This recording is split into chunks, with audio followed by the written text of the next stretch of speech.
ഇവിടെ ജനാധിപത്യമാണോ ഉദ്യോഗസ്ഥ ആധിപത്യമാണോ നടപ്പിലായിരിക്കുന്നത് എന്ന് സംശയം തോന്നത്തക്ക രീതിയിലാണ്. ജനപക്ഷത്ത് നിന്ന് ചിന്തിക്കാനോ ജനങ്ങളുടെ ആവശ്യങ്ങൾ എന്താണ് എന്ന് ചോദിച്ചറിയാനോ ഉള്ള ഒരു നീക്കവും ഇവിടെ നടന്നിട്ടില്ല.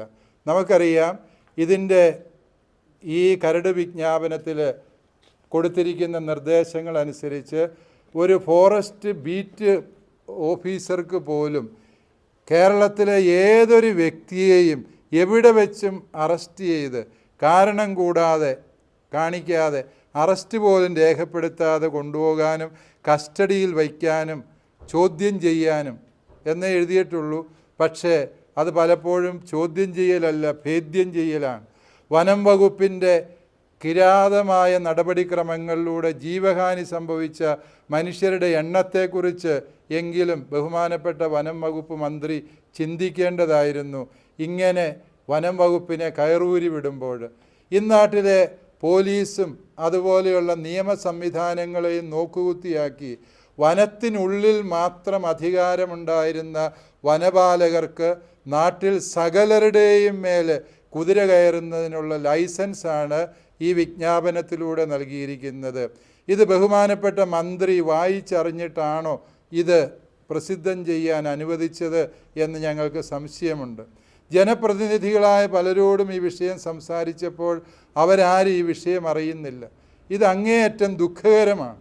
ജനത്തിന് വേണ്ടി നിയമം നിർമ്മിക്കുവാൻ വേണ്ടി തിരഞ്ഞെടുക്കപ്പെട്ട MLA-മാരും അറിയാതെ ഉദ്യോഗസ്ഥരുടെ ഇഷ്ടങ്ങൾ മാത്രം ഇങ്ങനെ ഒളിച്ചു കടത്തുന്നത് അങ്ങേയറ്റം ജനാധിപത്യ വിരുദ്ധമായ പ്രക്രിയയാണ്. ഭരണഘടന ഇവിടുത്തെ പൗരന് നൽകുന്ന സ്വാതന്ത്ര്യമുണ്ട്. ആർട്ടിക്കിൾ 21 ആ സ്വാതന്ത്ര്യത്തിൻ്റെ മേലുള്ള ബോധപൂർവമായ കടന്നുകയറ്റമാണ്. പ്രത്യക്ഷത്തിൽ തന്നെ ഈ നിയമം ഭരണഘടനാ വിരുദ്ധമാണ് എന്ന് പറയാൻ ഞങ്ങൾ ആഗ്രഹിക്കുന്നു. ബഹുമാനപ്പെട്ട ജനപ്രതിനിധികളോടും മന്ത്രിമാരോടും ബഹുമാനപ്പെട്ട മുഖ്യമന്ത്രിയോടും ഞങ്ങൾക്ക് പറയാനുള്ളത്, ഈ കാട്ടാള നിയമം ഉണ്ടാക്കിയ ഉദ്യോഗസ്ഥരെ നിലയ്ക്ക് നിർത്തണം എന്ന് മാത്രമല്ല, ഈ നിയമങ്ങൾ അടിയന്തരമായി പിൻവലിച്ചുകൊണ്ട് ജനപ്രതിനിധികളുടെയും ജനങ്ങളുടെയും വികാരങ്ങളും കർഷകർ അനുഭവിക്കുന്ന കഷ്ടതകളും മനസ്സിലാക്കിക്കൊണ്ട് പുതിയ നിയമ സംവിധാനം രൂപപ്പെടുത്തണം.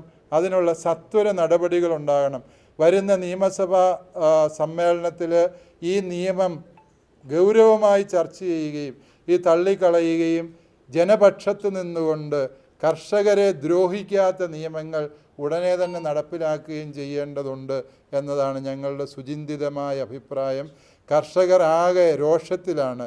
വനം വകുപ്പിൻ്റെ ഉദാസീനത കൊണ്ട് ജീവഹാനിയും സർവനാശവും സംഭവിച്ച കർഷകരെ ഇനിയും പീഡിപ്പിക്കുന്ന രീതിയിൽ നിയമങ്ങൾ നിർമ്മിക്കുക എന്ന് പറഞ്ഞാൽ അത് ഉദ്യോഗസ്ഥ ദുഷ്പ്രഭുത്വമാണ്.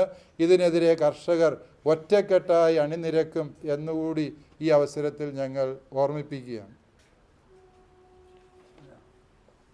ശക്തമായ പ്രക്ഷോഭങ്ങൾക്ക് ഞങ്ങൾ നിർബന്ധിതരാവുകയാണ്. ബഹുമാനപ്പെട്ട വനം വകുപ്പ് മന്ത്രി ശശീന്ദ്രൻ സാറ് ഞങ്ങളോട് വിശദമായി സംസാരിച്ചിരുന്നു ഏതാനും മാസങ്ങൾക്ക് മുൻപ്. ഞങ്ങളുടെ ആവശ്യങ്ങളൊക്കെ അനുഭാവപൂർവ്വം പരിഗണിക്കാം എന്ന് അദ്ദേഹം പറഞ്ഞിട്ട് പോയതാണ്. അതിനുശേഷമാണ് ഇപ്രകാരം ഒരു നിയമവുമായിട്ട് രംഗത്ത് വന്നിരിക്കുന്നത്.